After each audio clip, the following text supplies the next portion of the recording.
y que despiertan confianza en los mercados, vaya, ¿no? Entonces, hubo un intento de recorte, de ajuste fiscal ahí, no salió bien, y eso fue en un espacio de 2, 3 meses, cuando finalmente llegamos a la cuarta etapa, que es la de fugaz esperanza, cuando Nelson Barbosa asume como ministro de Hacienda, y infelizmente ya estaba la sartén en el fuego, el golpe ya estaba en marcha, y el tipo no tuvo tiempo de realmente hacer mucho, ¿no? Esa es una discusión de golpe o impeachment. Desde el año pasado, esa es un poco la línea más política, yo voy a acelerar que se me va comiendo el tiempo. Desde el 31 de agosto de 2016, tenemos a un presidente legítimo, ahí puse super sick, ¿no? Porque queda esa discusión de si el golpe o el impeachment fue constitucional, no fue constitucional. Es un embrollo. Ahora no basta ser brasileño, hay que ser especialista en derecho constitucional para saber lo que está pasando ahí. Lo que pasa en términos de política económica es que se está implementando un programa de gobierno que se llama Puente para el Futuro, que perdió las elecciones en 2014 y ahora está siendo implementado. Entonces, esa es a raíz de lo que decía Santiago antes de las medidas de Macri, la reforma laboral a la brasileña, nosotros tenemos una reforma laboral a la mexicana. Entonces, es la mexicanización de las condiciones de trabajo en Brasil. Entonces, aquí son parte de las medidas que tomó Temer y viene tomando Temer. Primero es eso, ¿no? Es un ministerio, un gabinete de hombres blancos mayores de 50 años, todos con una demanda en la justicia. Es más una mafia que un gabinete. El SUS, el Sistema Único de Salud, va siendo considerado demasiado grande, entonces ese ya estamos viendo por dónde viene. Se eliminó una serie de ministerios, los más sociales. Hay una reforma de las leyes de trabajo y una reforma previdenciaria que está por ser votada en ese Congreso. Esse Congresso impresentable, es la peor legislatura de la historia de Brasil. Pero bueno, esas son las medidas, ¿no? O sea, neoliberalismo en la vena. Aquí nada más es porque estamos en la peor crisis y la peor recesión desde nuestra época republicana. En 2015 hemos crecido menos 3,8%, 2016 menos 3,6%. Aquí nada más puse comparando con México, para ver a diferença de los ciclos de crecimiento ahí. O sea que México le golpeó duro justamente en el año posterior a la crisis gringa, ¿no? En Brasil, por las medidas anticíclicas, ese retroceso no fue tan inmediato, fue retrasado, pero con la crisis política, ahí sí llegamos bien al lodo, ¿no? Entonces, 3,8% en 2015, 3,6% el año pasado, negativos. Y ese año, de acuerdo a la CEPAL, vamos a crecer 0,7%, que es una perspectiva bastante optimista, de hecho. Ese es el PIB per cápita. Ese nada más como la inestabilidad política empieza desde las jornadas de junio de 2013, pero se agrava en 2015 y 2016, pero el efecto en el PIB per cápita, ¿cómo se siente? Ese nada más era un comparativo de América Latina en azul, el PIB per cápita latinoamericano en azul, en rojito está el mexicano, y el verde el brasileño. Entonces, de 2003 hasta que empieza, la confusión ahí total, tenemos un ascenso del PIB per cápita, pero después ya bajamos por abajo del promedio latinoamericano, y es muy notorio que dos de las principales economías de la región tengan el PIB per cápita por abajo del promedio regional. Ese es el salario mínimo real, ese es el número índice 2100. Entonces, aquí también vemos por periodo político como hay un incremento del salario mínimo real, pero se estanca, y ahora, es que ahorita todavía no actualizo, pero ya va disminuyendo. Ese es un poco para deprimir a los mexicanos, ¿no? O sea, ese es el periodo, el salario mínimo, en términos reales, como Brasil en ese periodo, aunque está estancado aquí, es bastante distinto al neoliberalismo más recalcitrante del caso mexicano. La tasa de desempleo, ya voy acabando. La tasa de desempleo, como también ya se dispara. Ese era un poco de la reprimarización que hablaba Santiago, me voy a saltar. Hay una mejoría en las cuentas externas, pero no es nada más efecto de la recesión. Entonces, estamos importando menos, creciendo menos, importando menos. Hay una mejora en la balanza comercial. La inversión extranjera se mantiene más o menos. Cae en números absolutos, pero como percentual del PIB se mantiene. O sea, las empresas transnacionales todavía no se asustan con la confusión en Brasil, pero ese sí es el indicador que más me gusta y más me desespera, y es con lo que voy a terminar. La formación bruta de capital fijo. Entonces, aquí el desarrollo económico brasileño está siendo comprometido no en corto plazo, estamos hablando de 15, 20 años de recuperación de esa pérdida. Entonces, en términos de formación bruta de capital fijo, la inversión extranjera sigue entrando, pero que eso no refleja en formación bruta de capital fijo. Eso voy a saltar todo. Ese es el déficit primario, el aumento de la deuda. Y a modo de conclusión, y ya para terminar, ahora, miércoles se define si Lula podrá ser candidato o no, básicamente. El Tribunal Regional de la Cuarta Región va a referendar o no la condena que tuvo Lula en primera instancia.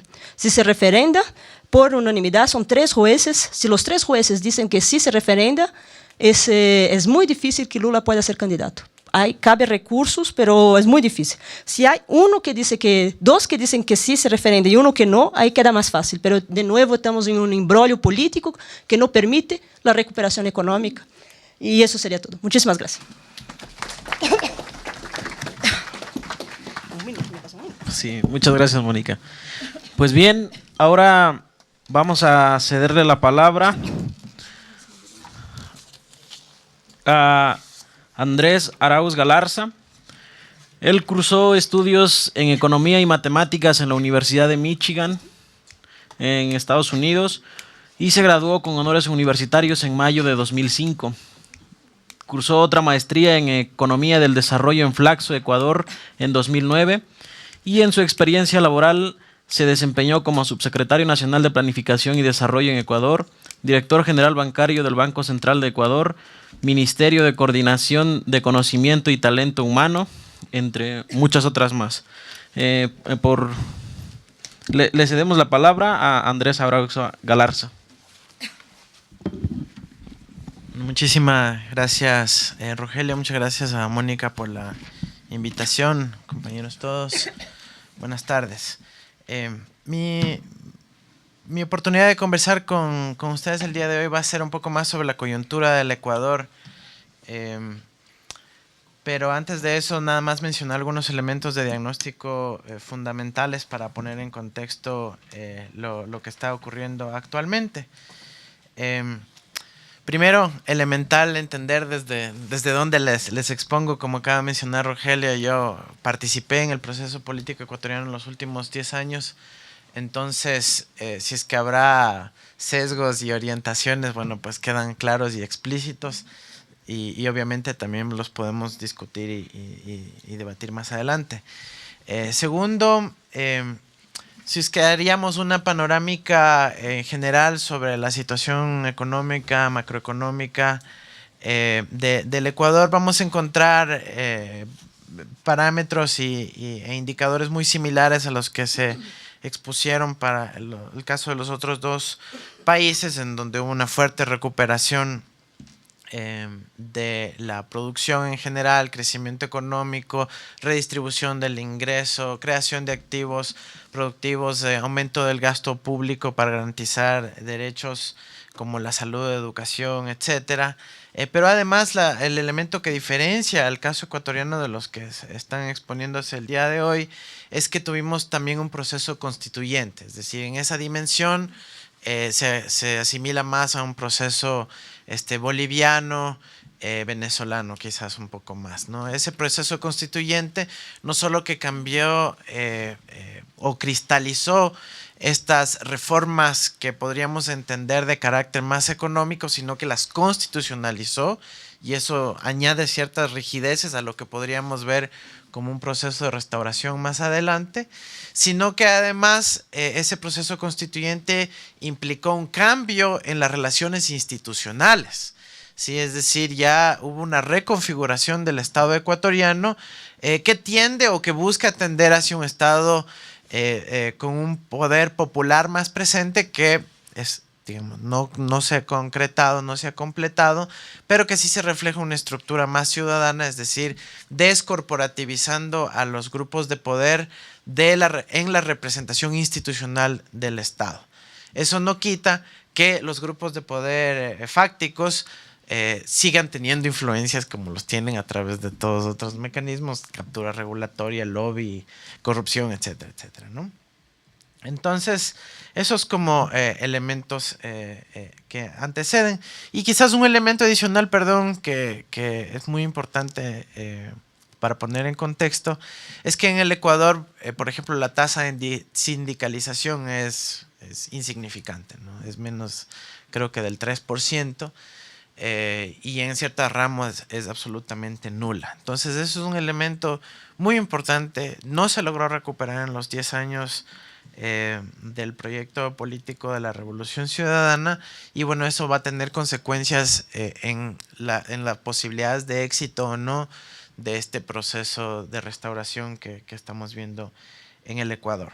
Entonces ahora me enfoco en la coyuntura, ¿no? Muy rápidamente, en febrero del año pasado tuvimos elecciones en Ecuador, en donde se presentó el candidato del proyecto político entonces vigente, Lenín Moreno, y otras fuerzas fundamentalmente de derecha. Hubo un balotaje, una segunda vuelta que se realizó en abril, en donde la victoria de Moreno se dio por apenas unos 2%, 2 puntos porcentuales del total de la votación nacional.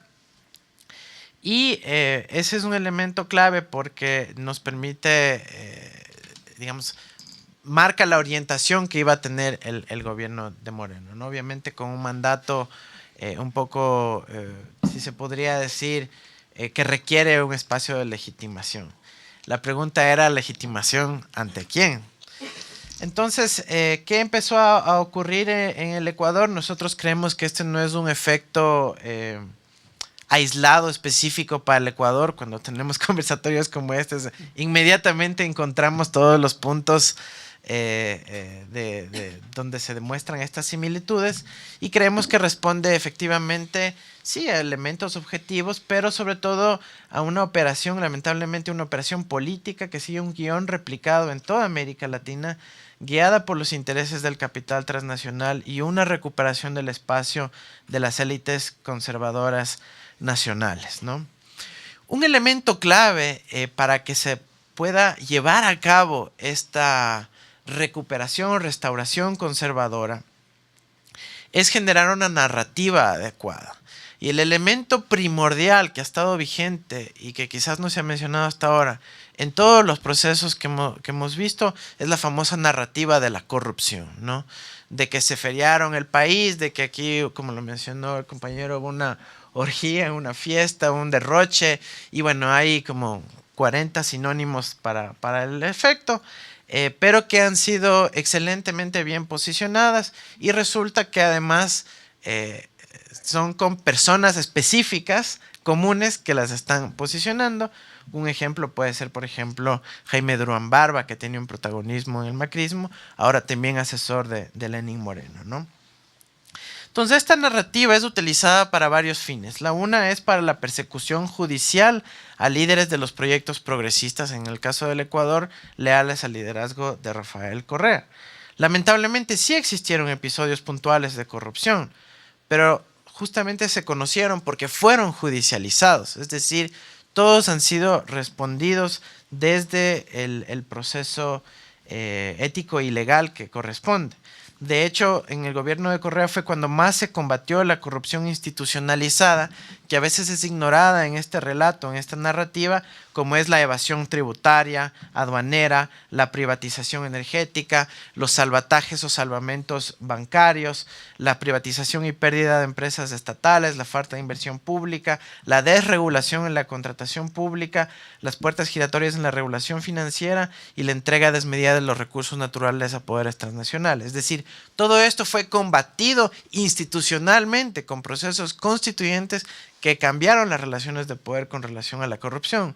Lamentablemente, el propio Rafael Correa y el proyecto político que lo defiende no ha sabido o no hemos sabido articular un discurso adecuado que permita plantear una contranarrativa a esta dimensión. ¿Cuál es el otro objetivo de la corrupción? Es minar las capacidades del Estado, ¿no es cierto? Es volver a un Estado incapaz e ineficiente que anidan las privatizaciones. De hecho, en el Ecuador hemos tenido ya declaraciones. En el Ecuador existe una figura de un holding de todas las empresas públicas. Estamos hablando de petroleras, eléctricas, telefónicas. Es, digamos, un holding enorme. El presidente de ese holding ha dicho públicamente que las empresas públicas se busca cotizar a través del mercado bursátil. El término utilizado fue ciudadanizar las empresas a través del mercado bursátil, lo que es un simple eufemismo para la privatización en ese aspecto, ¿no? Y eso ya se dio en el Ecuador en los 90s. En tercer lugar, se busca deslegitimar el rol del Estado en su conjunto, porque alrededor de la corrupción se acompañan los discursos de austeridad, reducción del tamaño del Estado, inclusive desde el propio poder, desde el propio Moreno, se impulsa una burla, que lamentablemente es miope, de los proyectos desarrollistas icónicos planteados en el gobierno de Correa, como fueron la refinería del Pacífico para reducir justamente nuestra restricción externa en términos de importación de combustibles, la ciudad del conocimiento para plantear una transformación productiva y la creación de nuevas universidades emblemáticas, ¿no? Al igual que en el caso de Brasil, el presidente Moreno se enorgullece de la reducción en varios puntos del PIB de las inversiones del Estado y acusó a su propio país de estar en crisis y sobreendeudamiento, ¿no? Entonces, cuando el propio presidente de su país dice, estamos en crisis y en sobreendeudamiento, es que creemos que debe haber una narrativa detrás, ¿no? Al discurso de la corrupción y la austeridad acompaña una deslegitimación de la recaudación tributaria. ¿Por qué? Porque cuando nos sentamos a tomar un café o el almuerzo entre amigos, si es que la narrativa dominante es la corrupción, inmediatamente la reacción popular es, y entonces, ¿para qué yo estoy pagando mis impuestos? Entonces se deslegitima la recaudación tributaria y bueno, eso tiene impactos de orden distributivo y redistributivo bastante obvios en este foro, ¿no? De hecho, Moreno ha declarado ya en cadena nacional, es decir, en todos los canales de televisión, que desde este año 2018 en adelante los impuestos solo se revisarán hacia la baja, ¿no? Sí hubo un aumento ligero el año pasado, pero ahora anunció que si es que se revisan impuestos siempre serán hacia la baja. Y de hecho ya emitió una primera exoneración de una figura que en el Ecuador se denomina el anticipo al impuesto a la renta, que vamos a ser francos, es lo que se denomina un impuesto mínimo que permite reducir la evasión tributaria.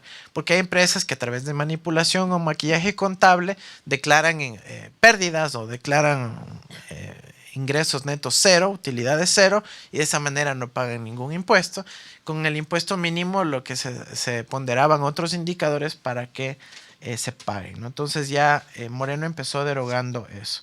Y ha ido quitando a ministros que se identificaban con la política económica de Correa, ¿no? En un cuarto lugar, el discurso de la corrupción es un ataque geopolítico, ¿no? Y aquí el caso de Brecht ha generado un enorme revuelo en toda América Latina, pero los sectores golpeados han sido previsiblemente los progresistas, ¿no? Eso podríamos también discutir con más detalle más adelante. Pero aquí muy importante, sobre todo en el caso del Ecuador, pero que también es aplicable a otros países de la región, tiene que ver con los ataques a la influencia china y rusa en América Latina. Fueron los gobiernos progresistas los que empezaron a diversificar estas relaciones económicas internacionales hacia también potencias no occidentales, ¿no? Entonces en el Ecuador había una importante presencia de empresas chinas y también un endeudamiento con la República Popular China, y está claro de la lectura política que se hace que el discurso de la corrupción busca también eliminar o reducir la influencia económica china en nuestro país, ¿no? Entonces eso tiene otro tipo de implicaciones en el Ecuador. Importante todo esto es porque fue el propio Rafael Correa quien impulsó una consulta popular referéndum en donde se prohíba a los servidores públicos y autoridades electas que tengan bienes en paraísos fiscales o capitales en paraísos fiscales, que conocemos es uno de los principales mecanismos a través de los cuales se lleva a cabo la corrupción de índole mayor, ¿no? Y de haber sido la auténtica la lucha contra corrupción planteada por Moreno como narrativa dominante de su gobierno, se debió haber llevado a cabo un proceso de depuración de toda la corrupción que se había llevado a cabo, no solo en los procesos en este último proceso de los 10 años, sino de, bueno, pues todos los grandes poderes fácticos que se conoce en el Ecuador, incluyendo, por ejemplo, el hecho que los grandes banqueros tienen bancos offshore en el exterior, justamente que viabilizan no solo la fuga de capitales, sino manejo poco ético y poco transparente de los recursos de las nacionales. Un segundo eje que quisiera yo mencionar, y se me va acabando el tiempo rápidamente, es todo lo del capital transnacional. A pocos días antes de concluir su mandato, Rafael Correa denunció, es decir, dio por terminados todos los tratados bilaterales de inversión que tenía el Ecuador con Estados Unidos, Francia, Inglaterra, China, Alemania, Italia, España, Francia, Holanda, entre otros. El Ecuador ha sufrido en carne propia los efectos de los TBI, habiendo tenido que pagar miles de millones a empresas como Occidental, Chevron o Burlington. Sin embargo, vemos ya que el propio Moreno, el día de ayer en cadena nacional, anunció que busca suscribir un tratado de libre comercio con Estados Unidos que incluye capítulos de propiedad intelectual, compras públicas y, como no podía ser, inversiones y arbitraje internacional. Aquí entramos ya en contradicción directa entre las políticas implementadas en el gobierno de Correa y lo que formula o plantea Moreno. Aquí la esperanza que tenemos es que Trump no quiera firmar el TLC. Bueno, también se ha anunciado que el ministro de Comercio Exterior ha iniciado a negociar con Chevron sobre el juicio de las comunidades amazónicas, lo que también es un cambio radical en la postura que ha tenido el Estado ecuatoriano con relación a esa problemática, ¿no? Importante mencionar aquí también que hay indicios ya del ministro de Hidrocarburos del Ecuador de buscar salirse de la OPEP. Ecuador es miembro de esta organización desde hace tiempo y ha mencionado que esa decisión fue una decisión política de Chávez y Correa y que Ecuador no necesita formar parte de la OPEP. Esa decisión aún no se ha cristalizado. Con relación a la integración regional, no ha sido prioridad en absoluto de este gobierno. Ha habido un distanciamiento con el Foro de Sao Paulo, por ejemplo. Ha habido críticas al gobierno venezolano, que antes se permanecía, digamos, sin criticar, con un discurso pasivo. Fue el primer país en felicitar a Juan Orlando Hernández, perdón, el segundo presidente en felicitar a Juan Orlando Hernández, cuando eso tampoco hubiera ocurrido en el Ecuador de Correa. Pero además, y muy importante, luego de una política que ha sido una política de Estado del Ecuador de no normalizar relaciones políticas, diplomáticas con gobiernos de facto, Moreno procedió a normalizar las relaciones con Temer y designó ya embajadores para Brasilia, ¿no? Antes había estado nada más un encargado de negocios, lo que tiene, digamos, implicaciones importantes en la dinámica regional, ¿no?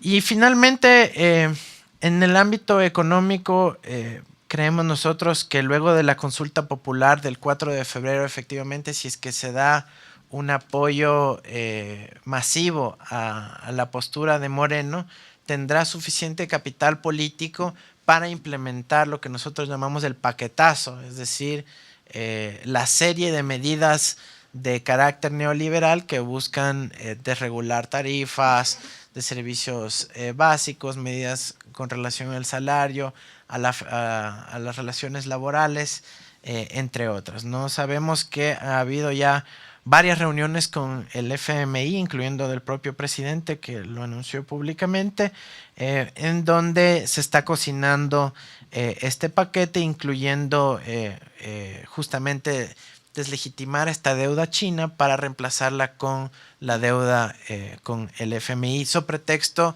de una renegociación de pasivos, ¿no? Es decir, el FMI solo me presta al 2% y los chinos me prestan al 7%, entonces es obvio que tengo que endeudarme con el FMI para poder prepagar las deudas a los chinos, ¿no? Sin embargo, ahí la propia restricción parece venir del mismo Fondo Monetario, que no quiere otorgar un crédito al Ecuador, al menos que se dé un proceso de devaluación interna, es decir, un proceso similar al de Grecia o de otros países que no tienen moneda propia, como el caso ecuatoriano, ¿no? Tengo un poquito más sobre ya las relaciones dinámicas internas en términos de los aliados políticos de Moreno, que básicamente hay una importantísima presencia del capital financiero nacional, que evidentemente también está transnacionalizado, y su relación con los medios de comunicación hegemónicos, que también pertenecen al capital financiero y que fueron duramente combatidos en el gobierno de Rafael Correa, ¿no? Hay un elemento importante también en su relación con las Fuerzas Armadas, en donde podemos ver ya un pacto, inclusive nosotros consideramos que el gobierno de Moreno es débil y por lo tanto requiere ceder mucho en su relación con las Fuerzas Armadas para poder mantenerse en el cargo, ¿no? Y ahorita estamos a puertas de la consulta popular del 4 de febrero, en donde, bueno, pues veremos el alcance más que de la probable victoria del sí a favor de Moreno, qué tanto puede crecer el voto por el no liderado por Correa, quien ahorita se encuentra en el país haciendo campaña buscando subir ese voto que apoya el proceso de la Revolución Ciudadana. Muchas gracias. Muchas gracias, Andrés. Ahora vamos a ceder la palabra a Claudia Melissa Salgado. Ella es investigadora y docente del Departamento de Economía de UCA en El Salvador. Ella tiene una licenciatura en Economía de la Universidad Centroamericana José Simeón Cañas de El Salvador, graduada en 2004. Una maestría en Economía con mención honorífica en el área de conocimiento de Economía Política por la Universidad Nacional Autónoma de México. Les cedemos la palabra. Bueno, antes que nada, felicitar la iniciativa, también agradecer la invitación y, por supuesto, la participación y la asistencia de ustedes. Bueno, como suele pasar en casi todas las actividades relacionadas a América Latina, siempre representa un reto hablar sobre Centroamérica y sus especificidades. Existe, a mi modo de parecer, una idea bien predominante que América Latina es Argentina, Brasil, México, ¿verdad? Y en ese sentido, entonces, ese es como siempre el reto, que tanto Centroamérica como el Caribe tenemos especificidades, así al igual que, que nuestro compañero que viene a hablar de Ecuador. En ese sentido, bueno, como esta mesa, ¿verdad?, nos convoca a la reflexión del desarrollo económico ante esta nueva reconfiguración política, consideré pertinente, bueno, los antecedentes, tuve que reflexionar mucho a partir de dónde empezar. Sin embargo, considero yo que un buen punto de partida para tener un mapa un poquito más claro de El Salvador es quizás con lo que ha significado, con lo que ha sido el neoliberalismo en el país. Y el antecedente inmediato del neoliberalismo en el país, para mí, viene a partir del conflicto armado, de 1980 a 1992. ¿Por qué el conflicto armado? Porque el conflicto armado, de cierta forma, queda como sepultado, digámoslo así, de alguna forma, los graves problemas estructurales que venía ya arrastrando la economía salvadoreña y que con el conflicto armado todavía se realza más. Y en ese sentido, entonces, yo creo que una de las especificidades que tiene para los países con conflicto armado centroamericano es la velocidad en la que se implementó los modelos económicos neoliberales. Por ponerles un ejemplo, el proceso de liberalización económica, el proceso de degradación arancelaria en El Salvador prácticamente fue de 2 años. Es decir, quedar una estructura económica expuesta a la competencia internacional con tan poca ventaja, ¿verdad?, etcétera.